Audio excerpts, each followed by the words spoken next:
Welcome, welcome everyone to this Joyful Wisdom Saturday deep dive. And I am here with Monica Goose, and we couldn't wait really to get on this live and chat it up with you guys, chat it up with each other. I went for a long walk yesterday. It was like almost 60, which was like such a blessing. And I'm on my trail, and I always love when I'm on my trail to call Ms. Goose and go, Mon, do you have a few minutes? And she'll go, yes, usually, unless she doesn't, of course. And then, you know what? Before I know it, I have walked 5 miles. I walked 5 miles while talking to you yesterday. And I'm like, wow, that sure flew by. So, you guys, if you're looking at like, how do I do a long walk without getting bored and sore? You just call Monica. Call a friend. I don't have that much time. Call a girlfriend. Exactly. Do a walk and talk. And it was just so beautiful. I mean, just as a quick aside, as we're getting started with this, the walking outside in nature, which is where I was, being in nature is just so healing for the whole being. And as I was walking, Monica was saying, one of the things that RJ likes to say is, being in nature is so healing just for our energy field. And I'm just going to let you say why, Monica, because I was like, yeah, that makes perfect sense. Well, what I've heard him say is that the reason we feel so good when we're in nature or when we're interacting with our what he calls companion entities like cats and dogs, our pets, is that there's authenticity there. Nature is authentic. And that's what our true nature is. Our true I am presence is authenticity. And so it's at home, it feels that resonance of that frequency of authenticity because there's no phoniness, there's no fakeness, there's no trying to manipulate you or get you to do anything when you're, with your pets or or you're out in nature taking a walk. And so that's huge, especially for those of us who are, living in the societies around the world where we are bombarded 24/7, 365 with constant, programming messages through television, through social media, through radio, through print ads, billboards, bumper stickers. I mean, we can't get away from it. So to be able to just turn the switch and go and just turn in the opposite direction and immerse yourself in, the feel of the earth beneath your feet, the smell of being in the woods, and just the sound of the birds singing, and it's just an entirely different experience, and it gives your body an opportunity to relax so that your soul, your I am presence, can be more present and at the forefront and comfortable, because it's not this frenetic constant movement of wanting to do. And that's probably one of the reasons one of the many that I love to go out in nature and take a walk and just be there. Like, and I have my trail. It's just, it's woods, nature. And the minute my little feet hit that trail, it's like, like my nervous system just calms down. And I just know I walk fast but I look and that same thing, the smell. And there is science, not that we really need science, but science to prove this.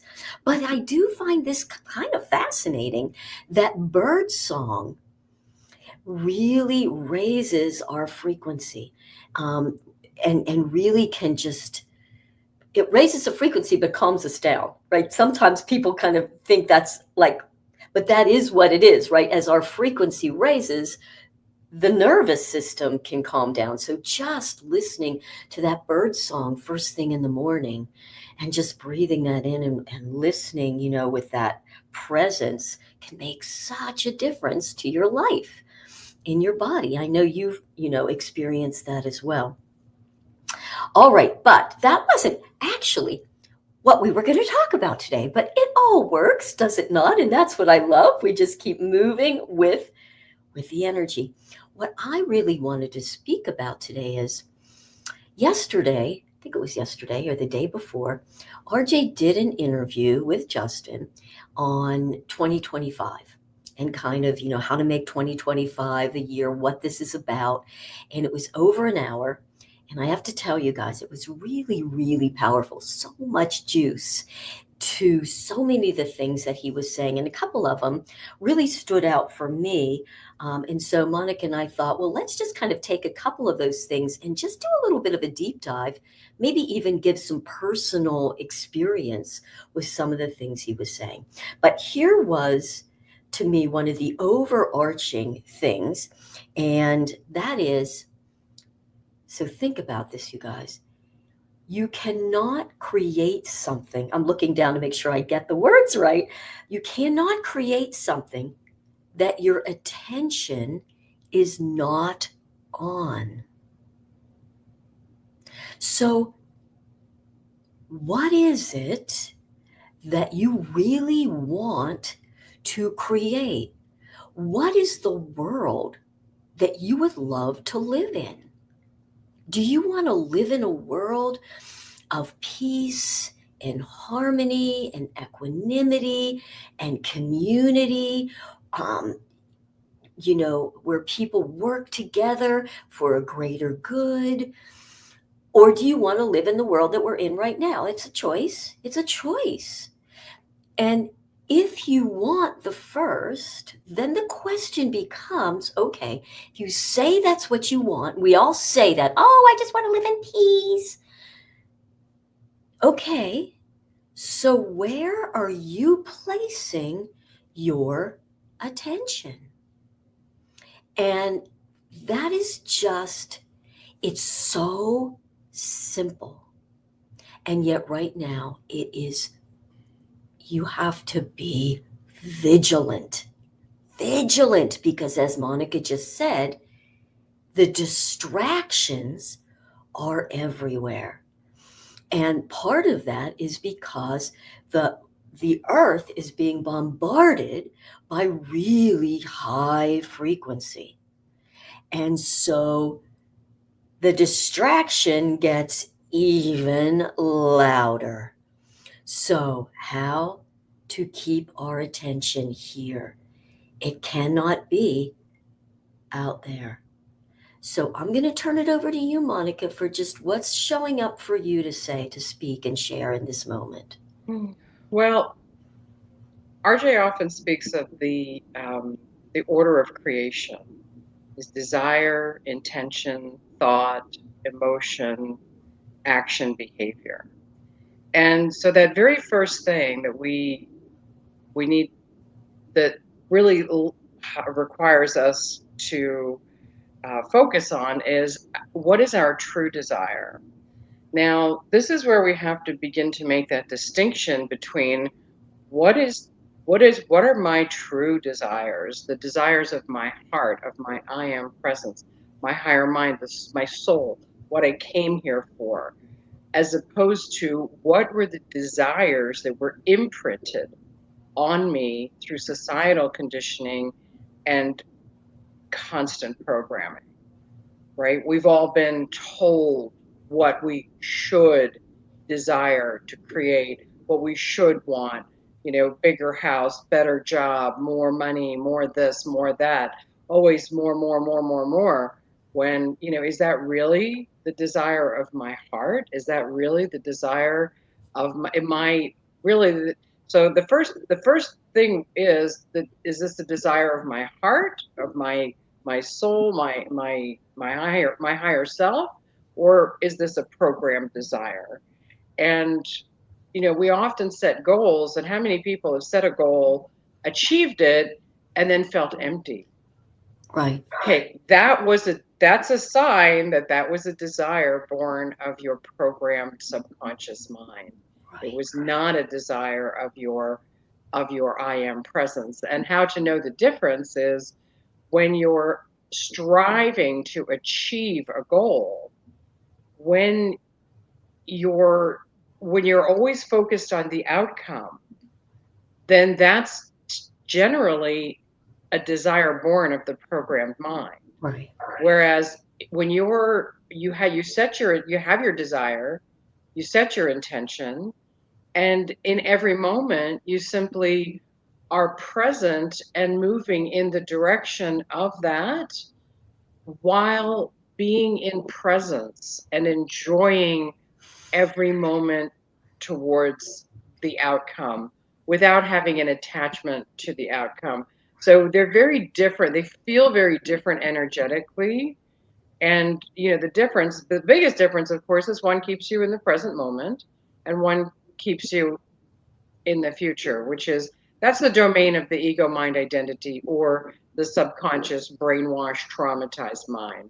So there's that. And Uh, I forgot the other parts of what we were talking about. that was so perfect. I love that. And for most of my life, right, listening to and following, I'm going to use air quotes, like even like business gurus, right? Tony Robbins comes to mind, and I'm not saying it, there's a thing wrong with Tony Robbins or his teachings or any of that. So I don't need pushback on that. But the bottom line fact is, Tony, push, push, push, set a goal, right? We can't achieve something that we don't have a goal. We need a map. We need to blah it all out, and you're going to do it, and we're going to make money, and you're going to get your house. I'm not necessarily saying he's saying this. I'm making it kind of a big example. And you're going to get the big house, and everybody's like, oh, the secret to manifestation, and I have a mansion, and I want. And I was always like just like this, like, Right. ooh, and when I would buy into it, it just never felt good. I just always had such a hard time with that whole concept. I didn't have a concept of why I had a hard time with the concept necessarily, but it just felt so overwhelming to me, right? I've been in the fitness, right, and health biz, if you will, profession for so many years, right?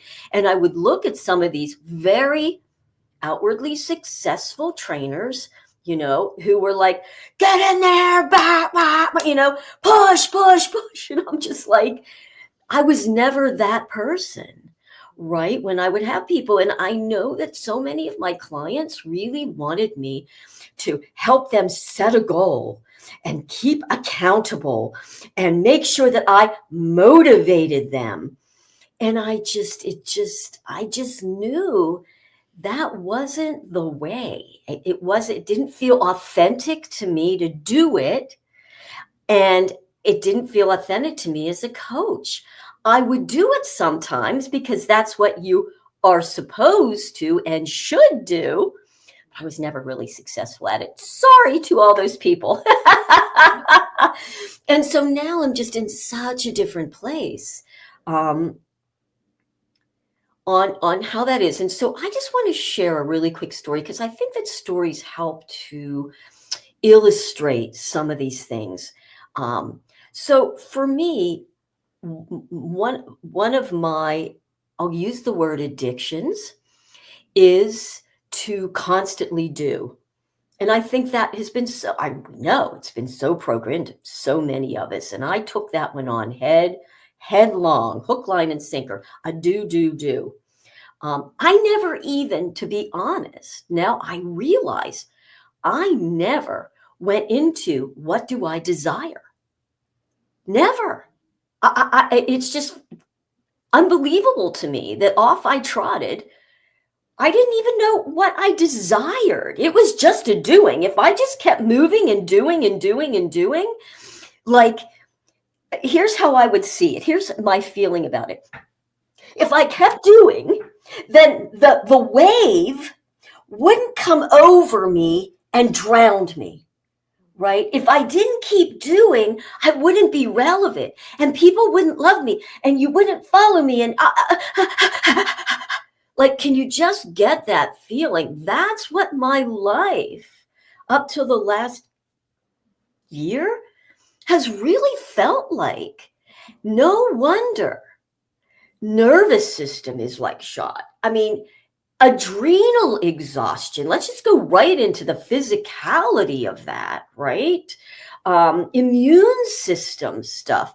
The body can only trot along for so long, right? I've heard RJ say that the body mind complex was not designed to take instruction from the egoic mind, from that programmed mind, because it does do that. It does overtax the system to the point that the body will begin to fail. Absolutely. And it was designed perfectly to regenerate itself, rejuvenate itself, and to take instruction from the higher mind, the I am presence. And you're right, we have all been programmed to look in the opposite direction away from that and towards what's going to make me fit in? What does society tell me I have to do to be relevant? Right? All of those things, all of that programming. It's time. It is so far past time, in my opinion, that Yeah. we begin to stop and get off this hamster wheel. And we touched on it earlier about the focus. Where are you placing your focus? When you stop placing your focus on out there media and all of the like distractions, the binge watching Netflix and all that, y'all have no idea. And until you really wake up and begin to see it, the amount of predictive programming that is in everything. Almost, I can't even watch movies anymore because I can see all of the brainwashing and predictive programming in everything. Television shows. I haven't watched television in well over 5 years now. I just can't do it because I can see it and I can hear it and I don't like how it feels. It's like they're trying to control and manipulate my way of thinking and who I am by constantly bombarding. So I love how, I've heard RJ speak of fasting, even has a book, a chapter in or an appendix in Supercharged Self Healing about fasting. Fasting is not just about food. It's about fasting from the constant consumption of information and entertainment and just getting into that the presence and the stillness. And when you're able to do that, and I love the magic tricks. He has instantaneous magic tricks, and in a matter of seconds, you can pull yourself out of that Mhm. constant thinking mind. Because the ego mind identity, what he refers to, it lives in the past and the future. So Mhm. if you just stop for a moment and pay attention, that the constant thinking mind is always either thinking about the past or projecting into the future. And when you do that, you're really just taking their past and throwing it out in front of you and creating more of that. Right. So when you use the instantaneous magic tricks, one of the favorites is the periscope, right?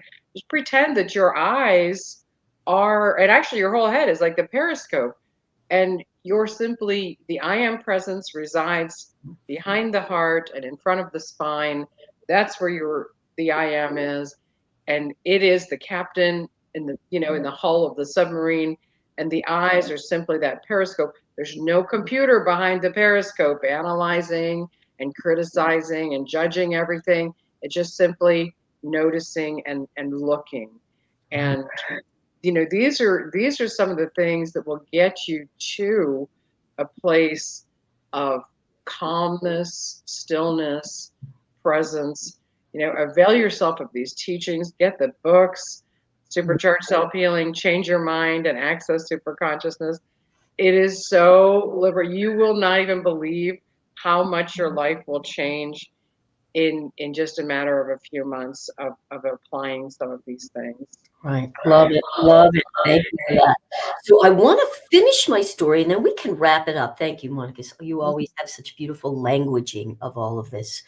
Um, so now when my EMI is like, okay, Renee, you got to go. You got to do another post. You got to. Whereas before I would just follow that, right? The running, keep going, keep going. Now, this is how you can, or how I choose to use some of that, some of this wisdom, which is when I start to feel that, to really stop, sync. I call it sync, which is like go inside, sync that focus down here and ask, what is it I'm trying to achieve? Why do I need to go do that? And then I'll give myself some answer. Well, because, I just feel something. And I'm like, no, no, no. What is the real motivation behind that? Behind that need to go do that thing out there? And what I always come back down to is simply fear. It's fear that I won't be relevant, fear that I'll disappear. Right out there, it's a fear.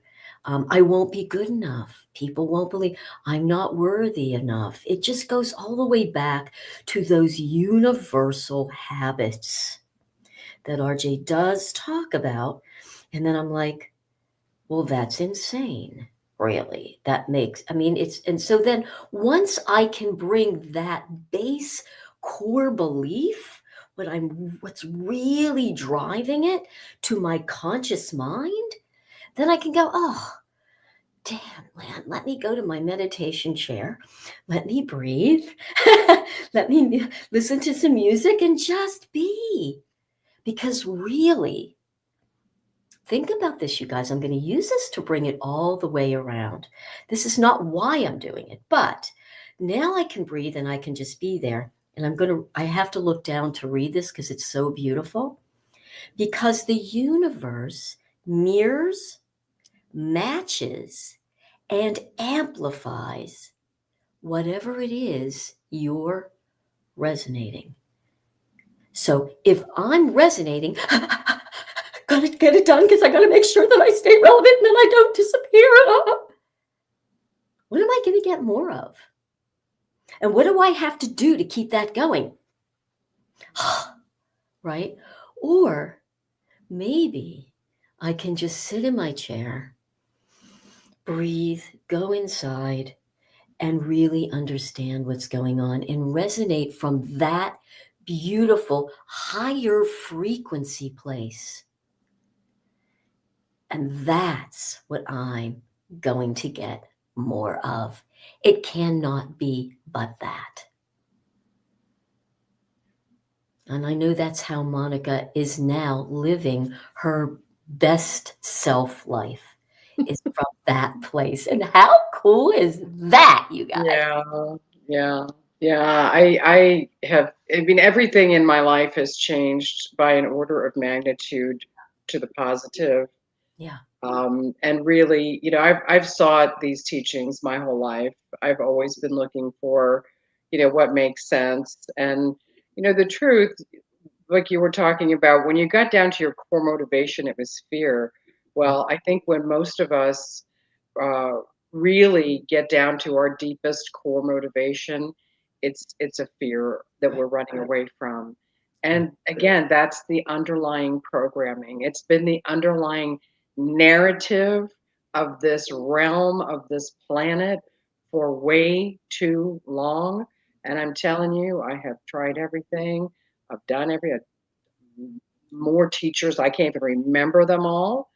Um, and this what he lays down is so simple, so effective, and so true. And I love it. He always says that the truth is simple. Yes. The truth doesn't require your participation, lies do. And when we start unraveling how much we have participated with the societal conditioning and the lies that we have been implanted with, you start becoming, oh, you get out your flashlight of awareness, you start shining that flashlight of awareness onto all that, and everything changes. Yeah. Everything changes, and you will never, that will never satiate again. Right. I love Only the that. presence, only the, like you said, sink. I love that. Just sink into it, sink into it. Melt. Thank you so much, Renee. Thank I you, really enjoy Monica. our And talks. thanks for everybody. I love these. And thanks for everybody who watches and gets on. And we will just stay right here because that's where it's on. How do you know that you had a good day? By how much presence you were able to bring into it. And with that, we will wish you all a wonderful week. Watch, pay attention to where you put your focus. Yeah, and in the show notes, there'll be links for how to get in touch with us if you want to go for deeper with us. Absolutely. All Love right. Love you all. you.